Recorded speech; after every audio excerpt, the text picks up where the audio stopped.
بھائیو بہنوں دوستو معزز سامعین، اللہ کے واسطے تھوڑا سا ٹائم قرآن کے لیے آپ نکالا کریں۔ اے فیلاں پڑھ پڑھ توڑی مت ماری جانتی، تھوڑا سا اس کو ٹائم دیں، اس کا حق ہے۔ اور بھی دکھ ہیں زمانے میں محبت کے سوا، راحتیں اور بھی ہیں وصل کی راحت کے سوا۔ کچھ وقت قرآن کے لیے نکالا کریں، تھوڑا سا وقت۔ ہر زبان کا ترجمہ موجود ہیں، تھوڑا سا ٹائم، تھوڑا سا میرے لیے ہے، آپ کے لیے۔ اچھا آپ کہتے ہیں میں بہت بزی ہوں، تو پورے قرآن میں 89 دفعہ آیا ہے یا ایھا الذین آمنوا، اے ایمان والو۔ یہ صرف طارق جمیل سے بات ہے، زینب اور فاطمہ سے بات ہے، اور غلام احمد سے بات ہے، اے ایمان والو۔ 89، 90 بھی پورا نہیں۔ یا ایھا الناس پوری دنیا سے بات ہو رہی، یا بنی آدم پوری دنیا سے بات ہو رہی، ٹھیک ہے۔ یا ایھا الذین کفروا اب صرف کافروں سے بات ہو رہی، یا اہل الکتاب یہ عیسائیوں سے بات ہو رہی، یہودیوں سے ہو رہی، یا ایھا الذین ہادوا یہ یہودیوں سے بات ہو رہی، ٹھیک ہے جی۔ اور ایک بات ہے یا ایھا الذین آمنوا، اے ایمان، یہ ان سب سے بات ہو رہی، مجھ سے ہو رہی۔ اور میں قربان جاؤں 89 ایک کم 90، اور اس میں تکرار ہے۔ 89 حکم نہیں ہے، حکم نکالوں تو 40 بھی نکلیں گے مشکل سے۔ سورہ بقرہ سے شروع ہوتا ہے یا ایھا الذین آمنوا لا تقولوا راعنا، پہلا یا ایھا الذین آمنوا نبی کا حق بتایا گیا کہ میرے نبی کا ادب کرو، یہ پہلا حق بتایا گیا۔ اور آخری ہم سے مطالبہ ہے یا ایھا الذین آمنوا 28واں پارہ، توبوا الی اللہ توبۃ نصوحا، اے ایمان والو توبہ کر کے اپنے رب سے جڑ جاؤ۔ نصوحا، نصوحا ہوتا ہے، واہ واہ، قرآن بھی کیا عجیب کلام ہے۔ عمر رضی اللہ تعالیٰ عنہ جیسے آدمی جو تلوار لے کر قتل کو چلے گئے، رات کو جب ہمارے نبی نفلوں میں قرآن پڑھتے تو وہ پردے کے پیچھے کھڑے ہو کے سنا کرتے تھے۔ تو ایک رات آپ پڑھ رہے تھے الحاقۃ ما الحاقۃ وما ادراک ما الحاقۃ کذبت ثمود وعاد بالقارعۃ فاما ثمود فاہلکوا بالطاغیہ واما عاد فاہلکوا بریح صرصر عاتیہ، سورہ حاقہ۔ اس میں بہت ردم ہے، انتہائی طاقتور ردم ہے۔ تو حضرت عمر سن رہے۔ میں تھوڑی سی آپ کو تلاوت کر کے بتاؤں تاکہ اندازہ ہو کہ کلام میں ردم کیا ہے۔ الحاقۃ ما الحاقۃ وما ادراک ما الحاقۃ کذبت ثمود وعاد بالقارعۃ فاما ثمود فاہلکوا بالطاغیہ واما عاد فاہلکوا بریح صرصر عاتیہ سخرها علیہم 7 لیال و8 ایام حسوما فترى القوم فيها صرعا كأنهم أعجاز نخل خاوية فهل ترى لهم من باقية وجاء فرعون ومن قبله والمؤتفكات بالخاطئة فعصوا رسول ربهم فأخذهم أخذة رابية إنا لما طغى الماء حملناكم في الجارية لنجعلها لكم تذكرة وتعيها أذن واعية۔ حضرت عمر سن رہے ہیں، آپ تو ردم نے تو آپ کو جھنجھوڑا ہے، مجھے جھنجھوڑا ہے، تو عمر تو اہل زباں ہیں۔ سن رہے ایک دم کہنے لگے ما اشعرہ، میں نے آج تک ایسا شاعر نہیں دیکھا۔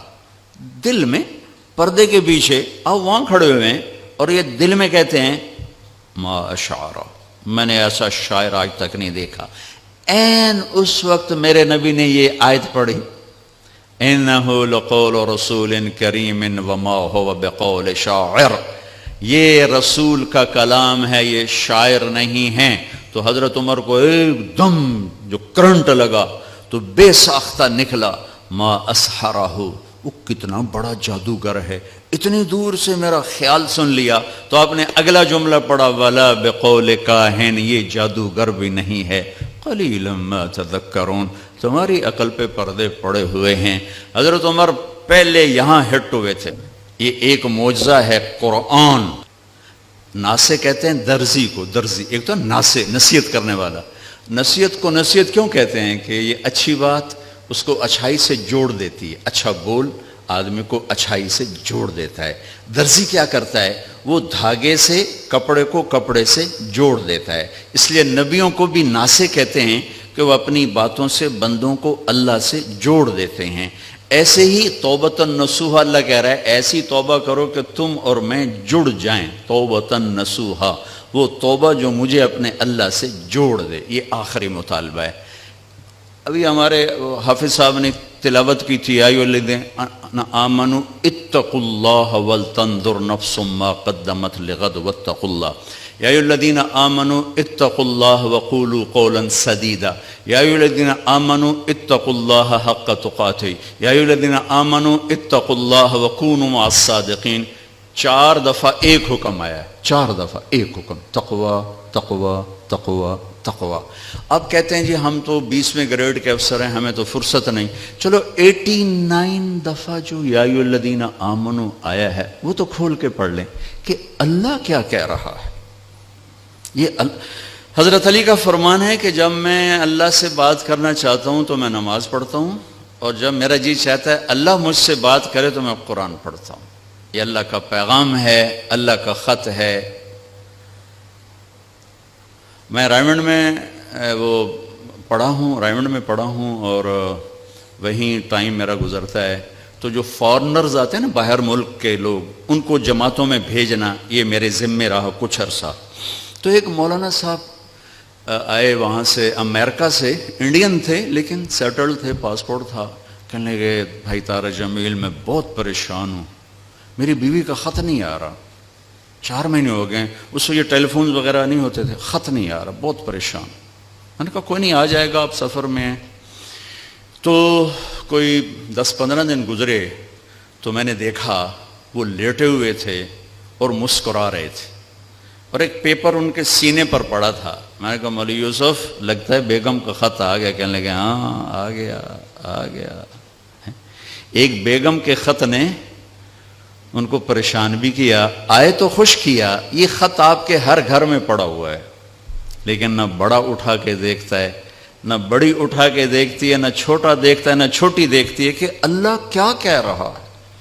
دوسری چیز جو اللہ نے میرے نبی کو دی, کائناتی آفاقی موج ہے. یہ 2 آفاقی موجزیں ہیں, وہ ہے معراج, کہ ایک آنے والے دور میں جو لوگ سپیس میں جائیں گے ان کو بڑا مانا جائے گا, کمال کر دیا, سپیس پہ چلے گئے, چاند پہ چلے گئے, مریخ پہ چلے گئے.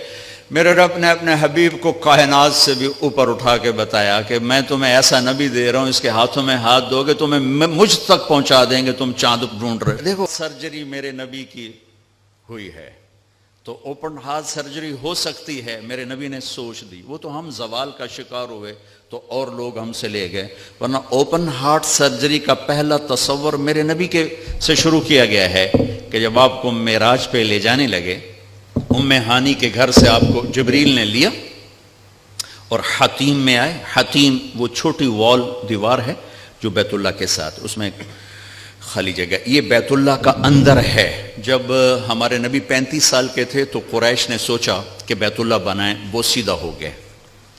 تو وہ مستطیل تھا, لمبا زیادہ, چوڑا تھوڑا, ابراہیمی بنیادیں.